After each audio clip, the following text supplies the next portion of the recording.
오늘 여러분들과 나눌 하나님의 말씀, 구원에 이르는 지혜라는 제목입니다. 오늘 성경 본문을 여러분들과 함께 나누려고 하는데요. 굉장히 중요한 사실은 우리 교회가 창립 71주년을 맞이했다는 것이죠. 그래서 창립 주일 여러분들과 함께 나눌 메시지가 무엇인가, 기도로 준비하는 가운데 교회가 무엇인가, 이런 부분을 함께 생각하려고요.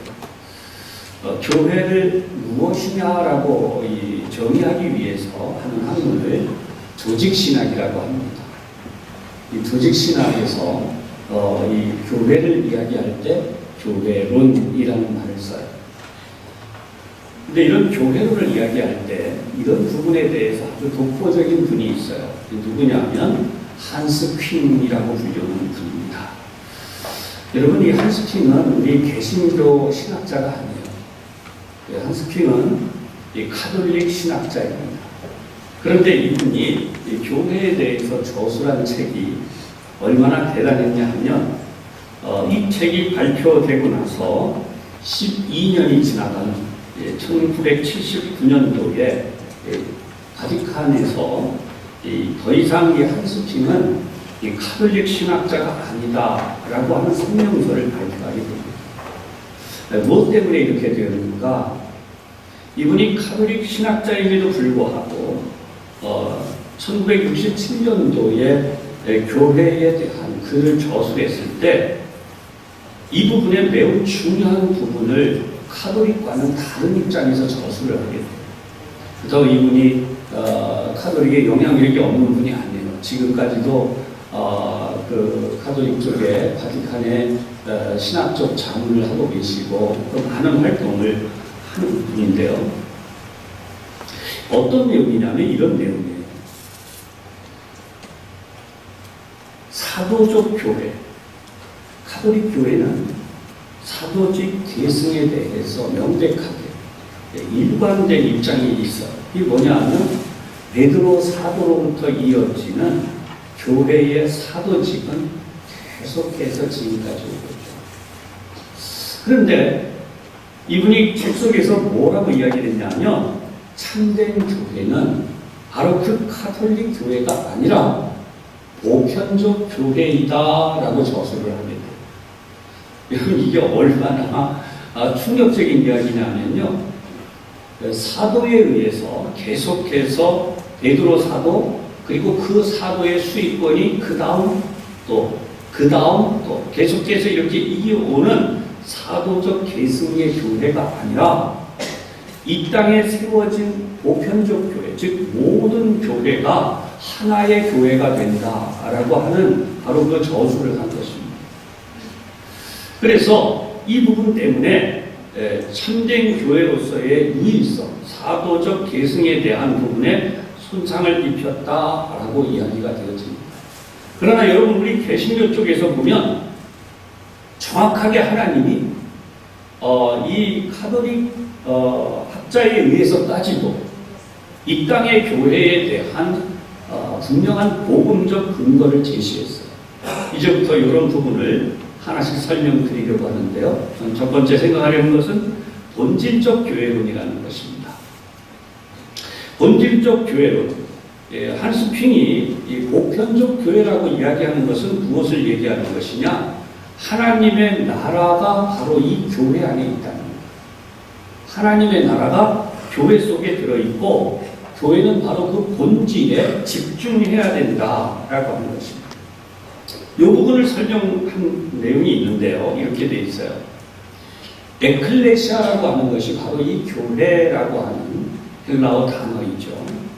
에클레시아. 근데 이 에클레시아 원형이 되어지는 내용이 어디에 나오냐면 과거에 많은希腊학자들이 많이 인용을 했어요. 인용했는데 예를 들어서 어떤 집회가 있어요. 그러면 그 집회를 위해서 이 전령들이 갑니다.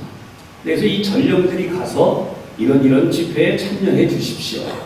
그래서 참여하러 나온 사람들을 뭐라고 하느냐? 에클레티오이, 그 당시에 전령의 부름을 받은 사람들이라고 하는 것이 바로 여기에서 에클레시아가 시작이 되어지는데, 그 당시에는 분리어 나온 사람들이라는 의미만 있었지만 이제 이런 사람들을 통해서 사명을 받아서 다시 파송되어집니다. 그래서 에클레시아라고 하는, 교회는 부름을 받았고 다시 파송을 받는다라고 하는 이 중요한 의미를 지니게 되어지죠. 그래서 한스킹은 이 교회론이 가져야 되는, 교회가 지켜야 할 신학적으로 중대한 임무가 있다라고 이야기를 해요. 그럼 어떤 임무가 있느냐?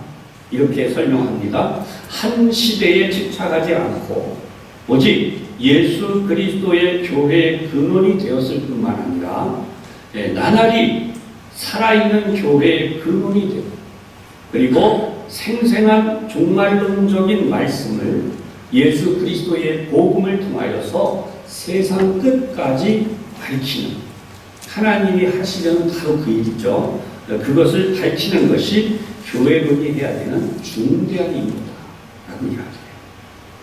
이 부분에 대해서 계속해서 설명이 이렇게 이어집니다. 예수 그리스도를 통한 하나님의 교회 활동, 다시 말하면 구원 활동의 근원은 첫 순간에 그치는 것이 아니라 온 역사의 모든 것에 규정되어진다. 좀 어려운 학문적 표현이기 때문에 제가 풀어서 설명을 해드리겠습니다. 이건 뭐냐면, 오늘 우리가 사는 세상에서 세상 사람들은 교회를 생각하지 못해요. 그러다 보니까 무슨 생각을 하느냐? 역사는 과거에 어떤 왕이, 또 그 다음 왕이 다스려 온다는 거죠. 그리고 그러한 나라들에 의해서 역사가 이루어졌다, 이렇게 이야기합니다. 현대 사회로 오면 어떻게 되느냐? 세계적으로 국가적 지도자들이 있죠. 대통령도 있고 수상도 있고, 그리고 심지어 우리나라도 이제 시장, 또 도지사, 각 시의원, 구의원 이렇게 지도자들이 있어서 이런 사람들에 의해서 세워진다라고 우리는 생각할 수 있죠. 그러나 이 한스콩에 의해서 정의를 내리게 되면 어떻게 되느냐? 이러한 세계의 역사는 결국 어떤 것이냐? 교회의 역사일 수밖에 없다. 왜냐하면 그런 속에서 하나님은 그런 역사들을 주관하셔서 교회를 통해 본질적인 복음을 전하고 이루어가는 그 하나님의 나라를 통해서 세계의 역사는 결국 교회의 역사로 국한되어질 수밖에 없다는, 여러분 이해가 되실 수 있기를 바랍니다. 그래서 세계의 역사는 하나님의 손에 있다라고 하는 평범한 이야기지만 이걸 학문적으로 표현하면 지금 말씀드리는 것처럼 이런 표현이 되어지죠. 그리고 그 다음으로 이렇게 말해요. 바로 이러한 것이 교회의 본질을 규정한다. 그러므로 현실 교회는 그 근원을 등한시하거나 거기에서 완전히 멀어질 수 없다. 이 부분도 이제 설명을 해드리면 이렇게 되는 거예요. 요즘 우리 한국 사회에 도전적인 이야기가 많죠. 교회가 변해야 산다 이러잖아요. 그러니까 교회가 변해야 산다라는 이야기를 쭉 들어보면 그 중에 가장 핵심 사안이 뭐냐 하면 교회의 차별성을 버리라는 거예요. 어떤 차별성이냐면 교회만 구원이다 라고 하는 말을 버리라는 거예요. 다 같이 함께 잘 사는 세상을 만들어야지 교회만, 예수 그리스도의 복음을 전하는 교회만 구원이다 라고 하는 이런 걸 버리고 교회가 변해야 된다. 불교인들을 향해서도 참, 당신들에게도 참 길이, 우리만 구원이 아니라 당신들도 똑같이 존중한다. 이슬람, 거기에 대해서도 우리 기독교만 구원이 아니라 당신들도 똑같이 존중한다. 당신들도 얼마든지 구원이 있고, 이렇게. 그 다음에, 인도 같은 나라의 힌두교, 전 세계 종교가 얼마나 많아요. 그러니까 그런 종교들에 대해서 하나같이 존중하고 인정하고 우리 함께 잘 살아보자. 함께 우리 세상을 좋게 만들어보자. 이렇게 하는 거예요. 여러분, 그게 지금 이야기하고 있는 다원주의의 가장 중요한 핵심이거든요. 그러니까 포스트 모던과 다원주의가 이렇게 하나가 되어져서 기독교를 향해 비판의 목소리가 그거예요. 기독교가 변해야 된다. 다 같이 잘 사는 종교 거듭나야 기독교도 이제 환영받고 인정받는 종교가 된다. 이렇게. 여러분, 인본주의적 차원에서의 말이기 때문에 굉장히 맞는 말이에요. 솔깃해요. 그러나 한스풍이 우리에게 이야기해 주는 것에 대해서는 바로 이렇게 세상과 동떨어진 교회가 되어서도 안 되지만 반대로 이상주의자들에 의해서 편집이나 조작이 되어서는 안 된다. 할렐루야. 이 말씀이 이해가 될 수 있기를 바랍니다. 그래서 교회는 어떻게 되느냐? 계속해서 어느 시대의 교회에 있어서나 신앙의 원초적 증언에 의해서 구체화되어지고, 원초적인 이 증언은 비할 데 없이 독특하며 비할 데 없이 숭고하기에 생생한 구속력을 가지고 계속 모든 시대 교회의 판단의 기준이 된다. 이것이 뭐냐 하면 바로 구약성서와 신약성서다라고 말해요. 사랑하는 여러분, 이 부분은요 독특하게 그려놓는 게, 카톨릭은 베드로 사도의 후계자를 계승하고 있는 교황에 의해서 모든 것이 결정되었어요. 그런데 이 교회론은 바로 구약성서와 신약성서에 의해서 결정되어진다는 거죠. 이게 얼마나 놀라운 선언입니다. 따라서 우리는 오늘 하나님의 말씀을 어떻게 받아들여 가야 되는가, 두 번째로 이 메시지를 이렇게 전해줘요. 죄 많은 교회이자 거룩한 교회로 나가야 합니다. 이 죄 많은 교회란 무슨 뜻이냐면요, 하나님의 은총으로 우리가 구원을 받았다고 하는데 세상에 있는 사람들 가운데 죄인된 자들이 부름을 받는 거예요. 죄인 한 사람이 들어오면 그 죄인 한 사람의 죄가 있지만 두 사람의 죄인이 되면 두 사람만큼 죄가 늘어나요. 3명이면 3사람만큼, 100명이면 100명만큼 죄인이 늘어난 것이고 1000명이면 1000명만큼. 그러니까 이렇게 숫자가 늘어날수록 죄가 늘어나요. 이게 죄 많은 교회라는 거예요.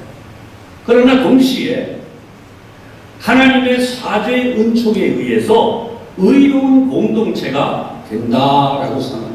다시 말하면 예수 그리스도의 사죄의 은총, 보혈의 공로로 인해서 그 많은 사람들이 다 죄인이고 죄인으로 모였음에도 불구하고 이제부터는 하나님의 거룩한 성도들이 모인, 그래서 거룩한 공동체인 교회가 된다.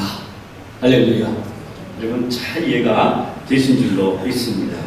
그래서 이러한 부분을 놓고 오늘 성경 본문이 우리에게 알려주는 중요한 부분, 세 번째 한번 생각을 하려는데요. 교회의 본질은 그러면 어떻게 가지고 가야 되느냐? 바로 그 구원에 이르는 지혜를 깨우치고 알리고 가르쳐서 지키게 하는 것이다. 디모데후서 오늘 이 본문을 앞서서 1장에 보면 2절로 5절에 이런 내용이 나와요. 사랑하는 아들 디모데에게 편지하노니 하나님 아버지와 그리스도 예수 우리 주께로부터 은혜와 긍휼과 평강이 내게 있을지어다. 나의 밤낮 간구하는 가운데 쉬지 않고 너를 생각하여 청결한 양심으로 조상 쪽부터 섬겨오는 하나님께 감사하고 내 눈물을 생각하여 너 보기를 원함은 내 기쁨이 가득하게 하려 함이니 이는 내 속에 거짓이 없는 믿음을 생각함이나 이 믿음은 먼저 네 외조모 로이스와 네 어머니 유니게 속에 있더니 네 속에도 있는 줄을 확신하노라. 아멘. 이 부분을 보면요, 바울이 뭐라고 이야기를 하냐면 사랑하는 아들이라는 이야기. 도대체 바울이 결혼을 한 적이 없어요. 여러분, 바울은 복음 전하느라고 독신으로 평생을 보냈고, 그리고 노년에 홀로 살다가 인생을 끝나게 됩니다. 그 순교할 때에. 그러면 여기 사랑하는 아들이라고 하는 이 디모데는 누구인가? 첫 번째 만남은 어디에서 디모데와 이 바울과의 만남이 이루어지냐면 디모데의 고향이었던 루스드라에서 시작이 되어요. 1차 전도 여행을 갔다가 이 루스드라 지방에 지금 바울이 들어가서 복음을 전하게 됩니다. 그런데 그때 거기에 앉아서 평생 걸어본 적이 없는 사람이 있었어요. 근데 그 사람을 예수님의 이름으로 일으키는 기적이 일어나요. 그런 기적을 일으키고 그리고 나니까 거기 있는 사람들이 갑자기 신들이 우리 가운데 내려오셨다. 이래서 그들 가운데 제우스 신을 섬기는 제사장, 뭐 이런 우상을 섬기는 제사장들이 와서 갑자기 이 사람들이 제우스 신이다. 막 제사를 하려고 난리가 났어요. 그런데 강제로 뜯어 말리다시피 말리게 됩니다. 우리도 여러분과 똑같은 사람입니다. 그러면서 이 복음을 그들에게 전해주게 돼요. 그 복음의 핵심이 뭐겠어요? 오늘날 우리가 지금도 이 시간 함께 듣고 있는 예수 그리스도, 우리 주님이 우리에게 이루신 일이죠. 그래서 예수님에 대해서 설명을 해줘서 마을 사람들이 공감을 하고 이제 그렇게 어느 정도 이해하고 지나가고 있었어요. 그런데 이때 누가 내려오냐면 유대인 극단주의자들이 옵니다. 유대인 극단주의자의 대표가 누구였냐면 바울이었죠. 원래 사울로 활동할 때 그가 여러분 초대교회에서 스데반 집사를 돌로 쳐 죽이는데 다메섹에 있는 성도들에까지 쫓아가서 수많은 남녀 예수 믿는 이들을 또 체포하고 잡아오고 죽이고 이런 일들을 했었어요. 그런데 이제 정반대로 바울이 예수님을 만남으로 완전히 변화돼서 하나님의 복음을 전하러 다니는 이 일이 일어나니까 바로 그 일을 뒤에서 지켜보고 있던 극단주의 유대인, 지금도 이 사람들은 절대 전도를 안 해요. 이 사람들은 자기들만 하나님의 자녀고 자기들만 구원받는다고 믿고 있어요. 근데 이 엉터리 같은 사람이 나왔는데 이단이다. 그게 뭐냐? 예수다라는 거예요. 이때 당시 예수에 대해서, 예수님에 대해서 이단이라고 그러고 극단주의적 사고를 가진 이들은 예수님을 어떻게 하든지 세상에서 그 이름조차 없애야 된다고 생각했어요. 그런데 이런 예수님을 전하고 있는 이 바울을 그냥 둘 수가 없잖아요. 그러니까 여기까지 쫓아가서 선동을 시작합니다. 그래서 사람들이 듣고 나니까 분이 오는 거예요. 화가 난 거예요. 요즘도 여러분 선거를 앞두고 우리 흑색선전이라는 말이 있잖아요. 선거를 하려고 하는데 과거에 저 사람이 뭐 어떤 사람이었대, 저 사람이 그렇게 깨끗한 사람이 아니래, 뭐 이런 말 막 나오고 이러면 여러분 사람들이 어떻게 돼요? 배신감을 느끼고 막 분노하게 되죠. 똑같은 일이 벌어진 거예요.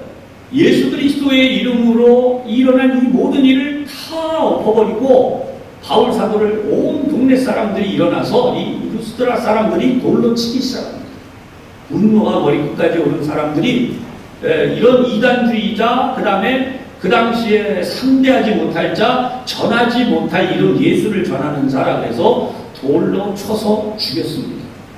그리고 사람들이 줄줄줄 끌고 마을 밖에 나가 버려버렸어요. 근데 여러분, 하나님은요, 성경은 간단히 기록되어져 있지만 이 사도행전 14장의 모습이 나오는데, 그렇게 죽은 줄 알고 있던 바울이 하나님이 다시 살리시니까 벌떡 일어나서 다시 마을로 들어와요. 여러분, 그 광경을 보고 누가 한눈에 반하게 되느냐 하면 바로 이 루스드라의 청년이었던 디모데가, 와, 내가 이 복음을 받아들이고 믿어야 되겠다. 믿음의 결단을 하게 됐어요. 그래서 이 믿음의 결단을 한 다음에 사도 바울을 가장 따르고 순종하는 제자가 되게 돼요. 그래서 자신이 낳은 아들은 아니지만 믿음의 아들 디모데라고 그 이후에 칭하게 되는 것이죠. 그럼 어떻게 돼서 디모데는 이렇게 훌륭한 믿음의 사람으로 살게 되었는가?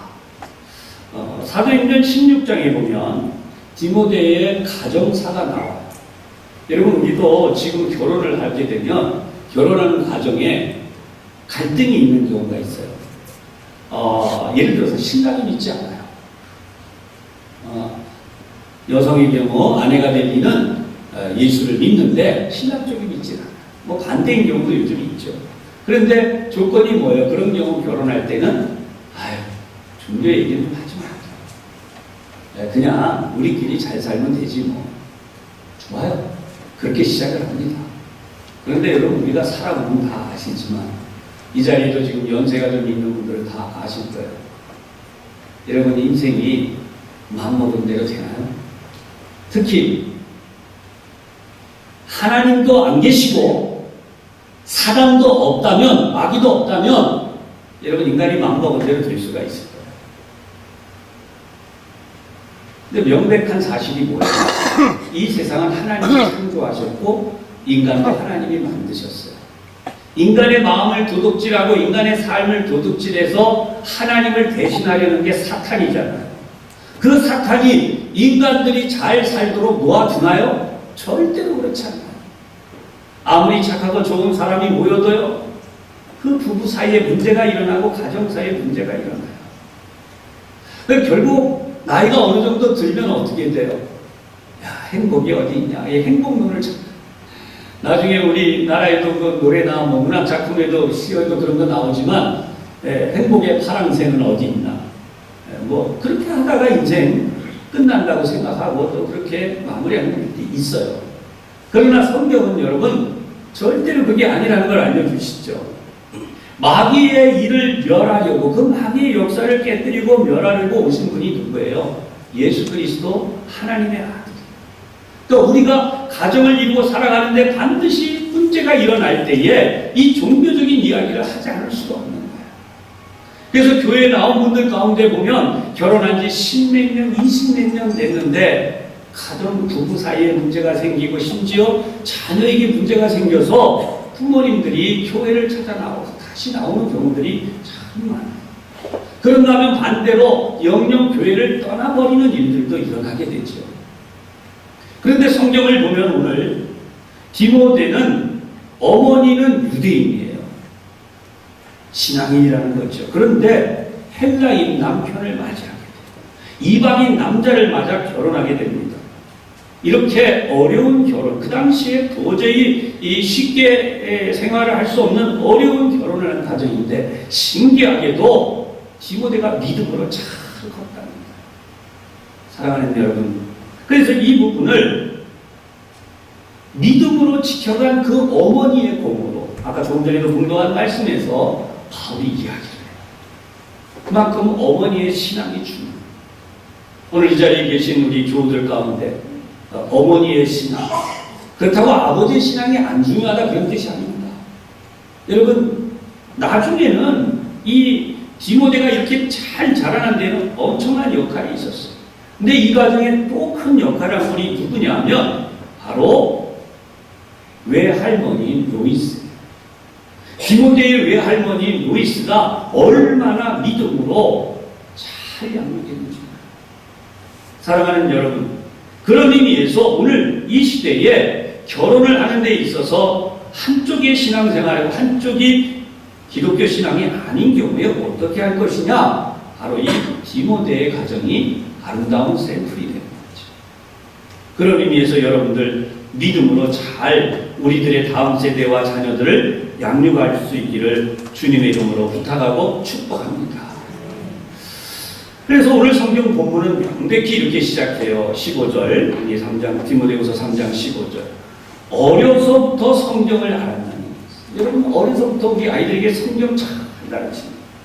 오늘도 교회학교 우리 하고 있습니다만 교회학교 자녀들 성경을 잘 가르치는데 집에서 가르쳤잖아요. 이때. 외할머니와 어머니가. 성경은 능히 너로 하여금 그리스도 예수 안에 있는 믿음으로 말미암아, 오늘 말씀의 제목이죠. 구원에 이르는 지혜가 있게 하는 것. 아멘. 세상에 수많은 지혜가 있어요. 그런데 구원에 이르는 지혜가 있어야 돼요.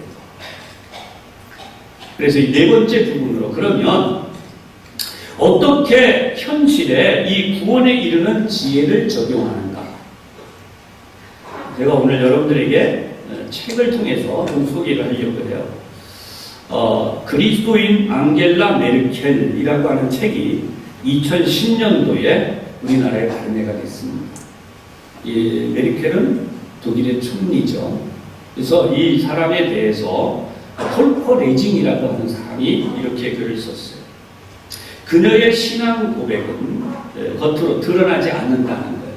내세우지 않으면서도 정치인이면서 그리스도인임을 보여주는 책이다.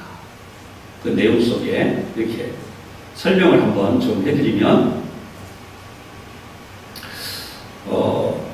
동베를린에 주재했던 서독의 초대 연락관이었던 사람이 퀸터 가우스라고 하는 분이라고요. 이 사람이 기록한 내용을 보면 이런 얘기가 있어요. 동독 사회주의 체제는 빈 공간이 존재하는 사회이다. 여기서 말하는 이 빈 공간, 폐쇄적인 조직 체계로 운영되고 있음에도, 공산주의니까요, 동독이. 그럼에도 불구하고 비어있는 사회적 공간이 있었는데 그 공간 중에 하나가 뭐였냐? 바로 교회였다는 거예요.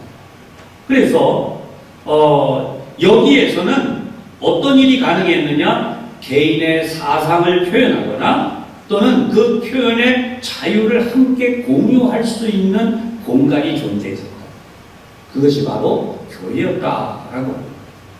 그렇게 될 수 있었던 가장 큰 이유는 기독교 전통이, 이 동독이 다른 데보다 가장 깊게 뿌리를 내려서 그 당시에 동독 사회주의 통일당이 교회를 더 이상 강제적으로 파괴할 수 없었다는 거예요. 이런 상황 속에서 메르켈은 목사의 딸로 성장하기 시작합니다. 어린 시절 그의 신앙을 잘 지켜갈 수 있도록. 그래서 그가 이렇게 고백해요. 저의 아버지가 목회자였기 때문에 저는 자연스럽게 교회의 품에서 성장했습니다. 그래서 이런 상황에서 그럼에도 불구하고 제가 성장했던 교회는 단순한 삶의 공간이 아니었습니다. 교회는 기독교 신앙이 저의 모든 것이 되도록 만들었습니다. 여러분, 교회 학교가 어떻게 가야 되느냐? 우리 71주년을 맞이해서 미래를 바라보면 바로 이 메르켈의 고백에서 알 수 있습니다. 교회 학교 학생들에게 교회는 그들의 모든 것이 되게 가르쳐요. 일주일 동안 교회 와서 여러분, 교회 학교 설교가 짧은 설교는 5분이에요. 긴 설교가 있다고 해도 30분을 넘을 수 없죠. 대부분 15분 정도 안팎의 설교가 끝나요. 그리고 나면 일주일에 그 많은 시간을 교회와 상관이 없는 이야기들로 가득 찬 곳에 살고 있어요.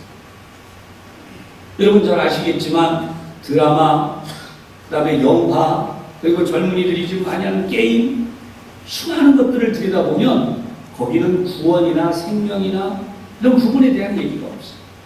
오직 강자, 힘 있는 자가 무너뜨린 게임의 내용이 전부 그거예요.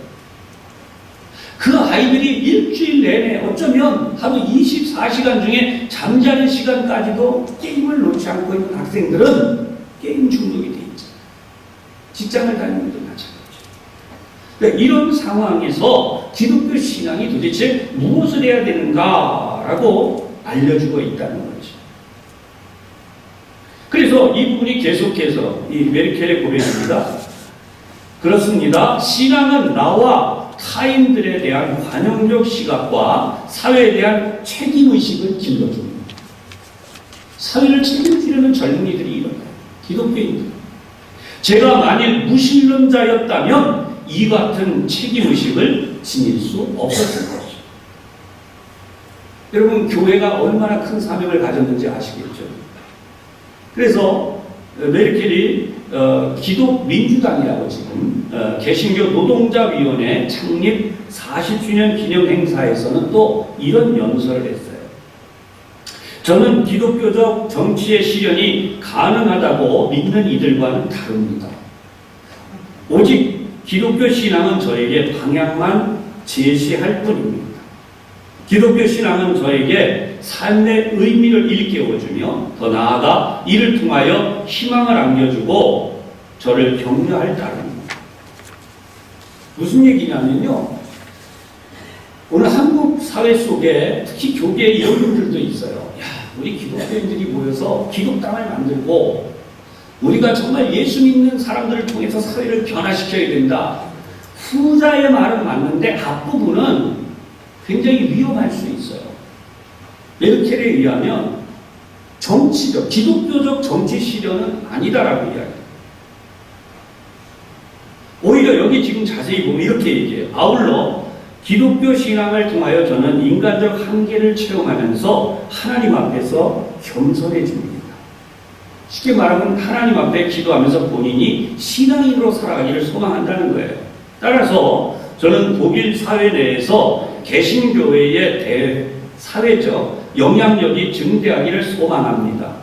하나님과 인간 앞에서 우리의 행동하는 양심이 격려받으며 이를 통하여 우리의 정치적 결단이 의미 있게 되기를 기원합니다. 이 책 속에 나와 있는 본인의 연설의 내용이죠. 그래서 조금 더 이 설명을 이런 부분이 있기 때문에 소개해 드리려고요. 메르켈이 이야기하려고 하는 것은 뭐냐면 정의의 심오한 의미를 이해해야 된다라고 말해요. 히브리어로 차데크라고 불리우는 이 정의는 사회 구성원 간의 신뢰가 회복될 수 있는, 이게 정의의 가장 중요한 것은 하나님과 우리 사이에 정의가 있고 사람과 사람 사이에 정의가 있다는 거예요. 그러니까 하나님과 우리 사이의 정의는 뭐냐면 하나님과 우리 사이에 신뢰가 생기는 걸 말해요. 하나님이 우리를 믿어주시고 우리가 하나님을 믿는 거예요. 사회 구성원과 구성원 간의 정의란 것은요, 그 구성원 간에 서로 신뢰가 제대로 회복이 되고 지켜지는 거죠. 사람을 신뢰하고 믿을 수 있을 때 그게 정의가 된다는 거예요. 그 사람을 못 믿으면 다른 방도를 대기 때문에 정의가 세워질 수 없다라고 이야기합니다. 그러면서 이렇게 이야기합니다.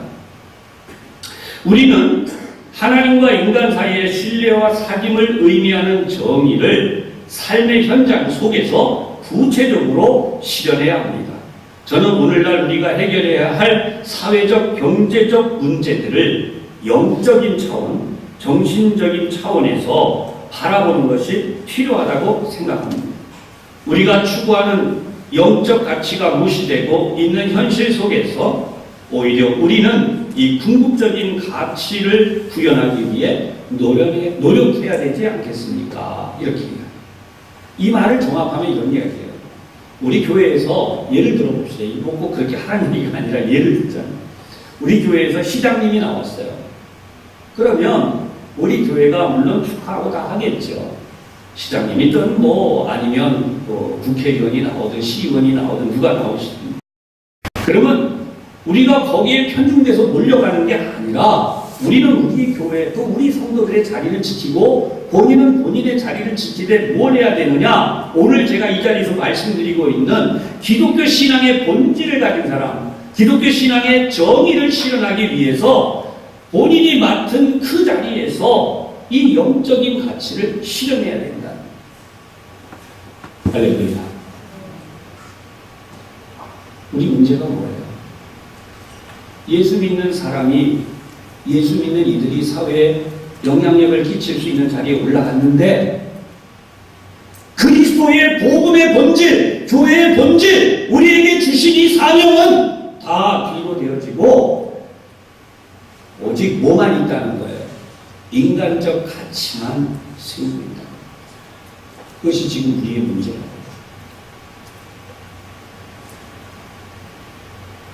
그런 의미에서 참 감동이 있는 내용이었어요. 한 권의 책을 좀 더 소개하려고 하는데요. 도널드 크레이빌이라고 하는 분이 있어요. 이분이 미국의 펜실베니아 주의 엘리자베스 타운 대학에서 사회학과 종교학을 가르치는 분이에요. 그런데 이런 제목이죠. 예수가 바라본 하나님 나라. 예수가 바라본 하나님 나라라는 제목. 그러면 어떤 내용을 이 책에서 우리에게 소개하고 있느냐 하면 가장 어두운 시대에 예수님이 오셨다는 거예요. 그게 뭐냐면 로마라고 하는 창후한 그런 나라가 전 세계를 지배하고 있고, 그런 전 세계를 지배하는 가운데 그 앞잡이로 더 악독하게 활동했던 헤롯이라고 하는 인물, 그 가문이 대대로 이스라엘을 괴롭히고 있었다. 그런데 바로 그때에 예수님은 거기에 오셔서 아가페의 사랑을 실현하셨다는 거예요.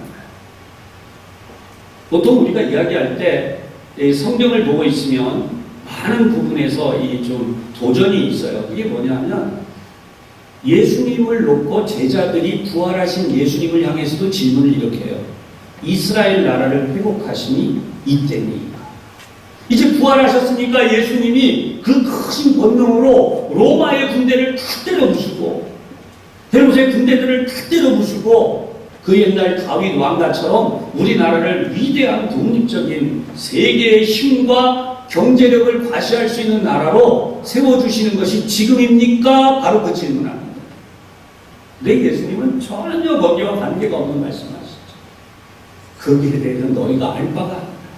그 유명한 사도행전으로 넘어가면서 나오는 말씀이죠. 오직 성령이 너희에게 임하시고 너희가 권능을 받고, 그렇죠? 예루살렘과 그렇죠? 온 유대와 사마리아와 땅 끝까지 이르러 내 증인이 되라. 여러분, 이게 교회, 예수님이 교회에 대하여 선언하시는 내용이에요.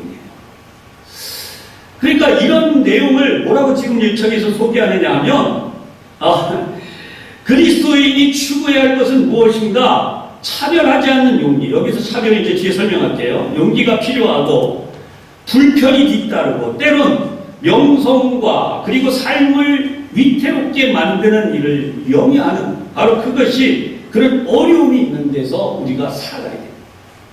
아까도 말씀드렸지만 예수님 복음 전하다가 사도 바울이 돌을 맞아서 죽었어요. 그죠?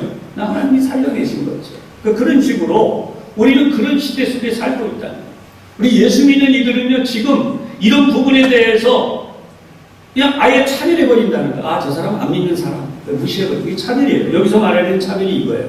그리고 신앙적으로도 나는 믿음이 없어. 내가 뭐 그런 걸 해. 여기 또 그런 분 계실까 그런 걱정인데 언젠가 제가 들은 말이 있어요. 목사님, 저는 잡사예요. 제가 뭐 믿음이 있나요? 그냥 저는 뭐 이런 분들. 여러분, 우리 절대 그렇게 말하면 안 됩니다. 오늘 시간 이후로 우리 그런 무책임한 말은요, 이렇게 말하는 거하고 똑같아요. 저는 예수 그리스도의 보혈 따위는 상관없습니다. 내가 뭐 구원이나 받았나요? 나는 천국 사람 아니에요. 내 뜻대로 사는 거죠.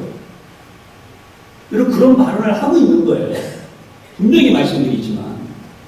그러니까 다시는 우리가 빈말이라도 그 말을 하는데 마음속에 그런 생각이라도 가지면 안 돼요. 마음으로 믿어 구원에 이른다 그랬어요. 마음이 자기가 믿지를 못하는데 무슨 구원을 받았어요? 엉터리죠. 그거는 명백히. 그러니까 오늘 이 자리에서 교회가 숫자 모였다고 교인이 아니에요. 숫자가 많다고 교회가 아니에요. 진짜 교인이 돼야 돼요. 할렐루야. 그래서 이분이 가장 중요하게 지금 얘기하고 있는 게 이 얘기예요. 시간과 비용이 많이 드는 것이 바로 아가페의 사랑입니다. 시간이 많이 든대요. 비용이 많이 든대요. 이유가 뭐냐? 그리스도인으로 살려면요, 우선 교회 안에서는 어때야 되느냐? 교회 안에서는 가난하고 어려운 사람, 어려운 학생들, 어려운 자녀들이 교회에 들어오면 내 자녀처럼 학비를 대줘서라도 공부를 시켜야 된다는 거예요. 여러분, 초등학교 1학년부터 대학교까지 10년 가까이 되지 않습니까? 근데 그 아이를 내버려두는 거예요. 맨날, 야, 공부 열심히 해라. 공부 잘하지? 우리가 주일마다 만나서 공부 잘하지? 그러고 지나가면 의미가 없다. 그 아이가 뭘로 공부를 해요? 그런데 내 자녀처럼 날마다 그 아이들을 단 한 명이라도 우리가 한 사람이 한 명이라도 아니면 5명이 한 명이라도 연속으로 지원을 하면서 이 아이가 청년이 될 때까지 돌봐줘요. 비용이 많이 드는 아가페 사랑.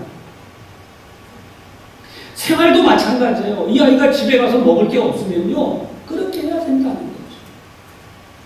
저 언젠가 제 첫 사역지가 난지도라고 말씀을 드린 적이 있어요. 난지도 지금 서울에 그 상암동에 있는 뭐 하늘공원 거기 아이들이요, 밑돌이 입으면 팬티를 못 입었어요. 팬티 입었으면 밑돌이 못 입었어요. 필리핀 아이들 남 얘기 아니에요. 제가 첫 사역지가 거기예요. 아이들이 두들겨 맞아가지고 막 엉망이 돼갖고 교회 못 나와서 가보면 이 주전자 들고 가는, 전에 말씀드렸죠. 이 뭐냐면 막걸리 받아오는데 깨져가지고 구멍이 나서 가세요. 항상 집어던지고 때려부순 것 때문에 그걸 다시 피면 거기 찢어지면서 구멍이 나거든요. 그 양은. 그러니까 이걸 들고 울면서 와요. 애들 만나면 저한테 교회 못 나온 얘기를 그렇게 하는 거예요. 아빠가 때려서 지금 이렇게 돼갖고. 그래, 아빠가 가서 혼내줄까? 그러면, 안 된대. 아빠한테 혼내주면 안 된대. 자기 아빠 사랑한다. 여러분, 그런 아빠도 애들이 사랑해요. 근데 그 가정에 가면, 신방을 가면요. 그 부인 되는 분이 그렇게 얘기하는 거예요. 여기가 지옥이다, 여기가. 뭘 교회 나오라고. 여러분, 그런 데서 저도 첫 사역을 시작했어요. 하루 종일 쓰레기차가 와서 쓰레기 버리고 가면 새로운 놀잇감이 생겼어요. 아이들은 그거 뒤지고 놀아요. 깨어진 냉장고를 문을 열었다 닫았다 하면서 어디서 숨바꼭질해요. 맨발로 유리병 깨져 있는 그 쓰레기 위에서 뛰어다니면서 놀았어요. 하루 종일 그 쓰레기 태우고 타이어 같은 거 폐타이어 타는 하늘을 쳐다볼 수 없는 곳에 그게 난지도의 일상이었어요. 여러분, 그걸 벗어난 게 얼마입니까, 우리나라가? 지금 너무나 변화되고 너무나 좋으니까 아무것도 모르는 거예요. 그래서 한국 교회는 어떤 것이냐면 이 커진 덩치, 세계 교회도 마찬가지지만 교회는 권력과 명예, 재물 이 세 가지가 축적되기 시작했다는 거예요. 교회가 명예가 됐어요. 그러다 보니까 대단히 죄송한 말씀입니다만 세상에 나가도 장로라는 타이틀 하나 달고 있으면 이게 하나의 벼슬처럼 돼요. 장로입니다. 그게 국회의원들, 시의원들, 그 외에 모든 이 세상 일하는 사람들 모임에서도 교회 장로가 하나의 그 타이틀. 근데 대단히 죄송한 게 이게 타이틀이 되어서는 안 되잖아요. 이게 뭐가 되는 거예요? 거꾸로 예수님의 말씀대로 섬김의 자리란 말이에요. 집사 직분을 받았을 때보다 안수 집사 때 더 많이 낮아지고 더 많이 섬기고, 그죠? 본사님이 되시면 더 많이 낮아지고 더 많이 섬기고, 장로님이 되시면 안수 집사님 때보다 더 많이 낮아지고 더 많이 섬기고, 그게 바로 지금 이 성경에서, 성경이 바로 이 책에서 거꾸로 된 사닥다리를 얘기해요. 거꾸로 된 사닥다리가 거꾸로 돼야 된다. 그래서 교회 이 땅의 유일한 소망이라 그러지만 지금 어떻게 보면은 영향력을 끼치지 못하는 상황이 되고 말합니다. 사회 흐름도 교회가 세상에서 빛이 되고 소금이 되기 어려운 세상입니다. 그럼 어떻게 이 상황을 우리가 뛰어넘어 갈 거냐? 딱 하나밖에 없다는 거예요. 하나님 앞에서 우리가 모든 걸 내려놔야 됩니다. 이 내려놓음이 바로 아가페 사랑이에요. 이 책 속에서 이렇게 해요. 하나님의 역사를 만들어가는 참여자로서 예수 그리스도의 삶을 실천하려면 우리는 어떻게 해야 되느냐? 하나님의 사랑이 우리를 온전히 뒤덮어서 모든 면에서 우리 스스로 무력해진 자처럼, 힘이 있는데 힘을 내려놓는 거죠. 돈이 많은데 돈을 내려놓는 거예요. 모든 이런 것들을 내려놓고 이 약자가 되어야 된다. 아가페 사랑을 실천하면 약자가 되어야 된다.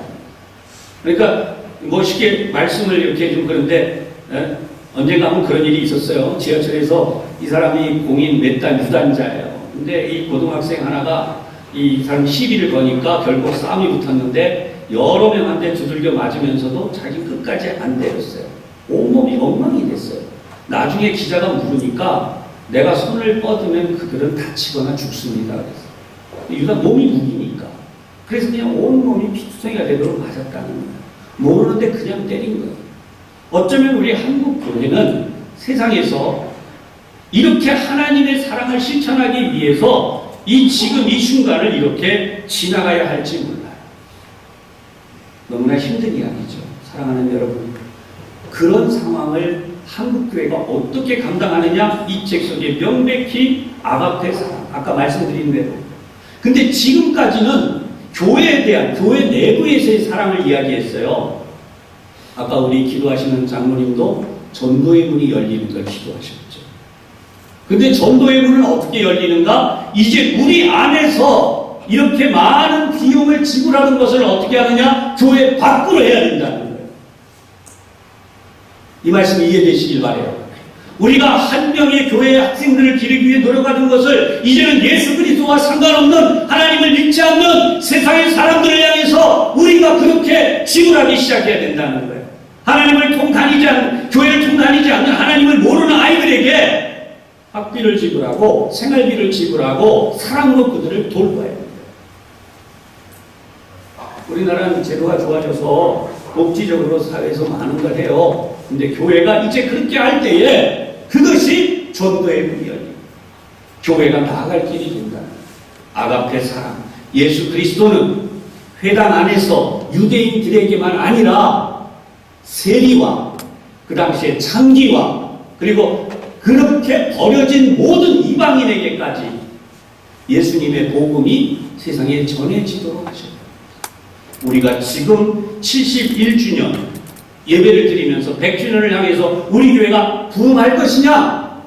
어떻게 우리 교회가 다음 세대들이 부흥하고 전도의 문이 열리고 세상이 우리 교회를 인정하고 교회로서 하나님의 품으로 돌아오는 길을 만들 것이냐를 지금 이 책 속에서 우리에게 이렇게 제시해주고 있는 것이죠. 사랑하는 여러분, 오늘 말씀을 정리하겠습니다. 역사 속에서의 기독교는 결코 국가적 사회적 배경을 무시할 수 없어요. 예수님은 교회를 하나님의 나라로 말씀하세요. 교회는 단순히 친목단체가 아니에요.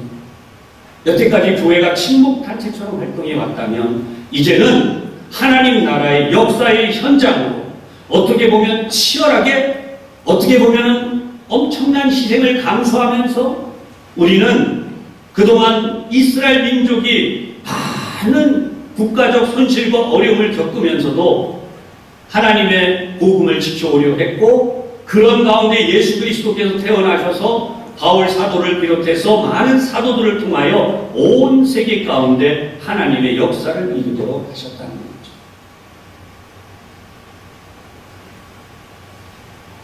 이번에 성지순례를 제가 다녀오면서 참 많은 걸 배웠다고 그랬어요.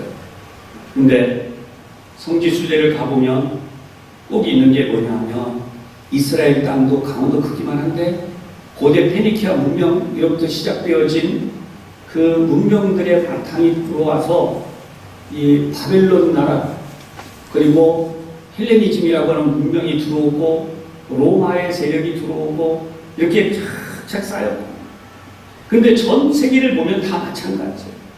교회가 있는 바로 옆에 뭐가 있냐면 그 신당, 우리로 말하면 신당이지만 여기로 가면 신전이에요. 여러분 성지순례를 곳곳에 가보세요. 가면 거대한 신전이 서 있어요. 파르테논 신전, 아르테미스 신전, 아폴로 신전, 엄청난 신전들이 막 거대해요. 그리고 성지순례 갔대지만 거기 가서 찍고 기분 좋아서 와가지고 거 갔다 왔다 그러고 야 좋다고 거 갔더니 너무 좋다. 사랑하는 여러분, 그리스도인이라면 통곡이 나와야 돼요. 그거 좋은 거 아니에요. 그게 멸망의 악한 사단의 그거는 진짜 우리 모두를 무너뜨린 것들이에요. 그 현장 속에서 예수 그리스도의 복음이 교회를 이루었던 거죠. 그럼 그 진정한 신앙은 뭐냐? 역사, 철학, 예술, 문화 각종 곳에서 우리가 그리스도의 신앙을 온전히 세워가야 돼요. 지금도 로마 바티칸 옆에 가면 여러분 천지창조 벽화를 그려놓은 바로 그 성당 옆에 여러분 우뚝 솟은 우상의 모습들과 신전들이 기다리고 있어요. 앞에서 설명드린 것처럼 우리의 자녀들이 일주일 동안 짧은 시간 교회하면 엄청나게 많은 시간 동안 세상의 문화에 뒤섞여 살아가요. 거기서 어떻게 구원의 길을 갈 것입니까? 그래서 2000여 년 전 디모데에게 바울은 명백하게 이렇게 외친 거예요. 구원에 이르는 지혜가 있는. 할렐루야. 구원에 이르는 지혜. 우리가 다음 세대를 그렇게 일으켜야 되는 거예요. 진짜 그리스도인을 만들어야 되고 진짜 그리스도인이 될 수 있게 해야 되고 그래서는 그 일을 위해서 교회는 본질을 분명히 해요. 사랑하는 여러분, 우리도 이 바울의 외침을 들어야 하겠습니다. 그리고 우리만 들을 뿐 아니라 우리 후손에게도 들려줘서 우리 다음 세대를 일으켜야 하겠습니다. 물건에만 명품이 있는 게 아니에요. 신앙에도 명품 신앙이 있습니다. 여러분 신앙이 명품 신앙이 되기를 주님의 이름으로 축복합니다. 그런가 하면 가정에도 명품 가문이 있어요. 신앙의 명가, 구원에 이르는 지혜가 있는 가문, 능히 구원에 이르는 지혜가 있느니라. 할렐루야. 그런 의미에서 교회도 명품 교회가 있어요. 그 교회가 어떤 교회일까요? 오늘 본문에 의하면 능히 구원에 이르는 지혜가 있게 하는 교회. 할렐루야. 능히 구원에 이르는 지혜가 있게 하는 교회. 오늘도 우리 이 자리에 예배하러 온 교우들이 이 복을 받았습니다.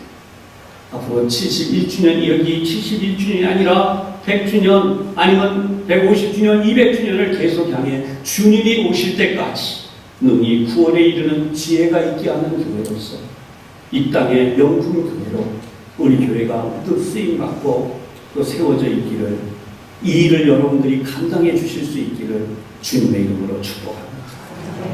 기도하겠습니다. 하나님 아버지, 오늘 저희들을 이와 같이 사랑해 주셔서 감사합니다. 창립 71주년 특별 예배를 이 시간 하나님 앞에 드리면서 저희들이 믿음으로 하나님의 음성을 들었습니다. 하나님 이 종을 사용해 주셔서 감사합니다. 주님의 영광이 가득한 교회로 주님의 거룩하신 뜻이 우리 성도님들 가운데 한 사람 한 사람의 손길을 통하여 하나님의 나라로 이루어지게 역사하여 주시옵소서. 능히 구원에 이르는 지혜의 역사가 충만하게 하여 주옵소서. 예수님 이름으로 기도하옵나이다.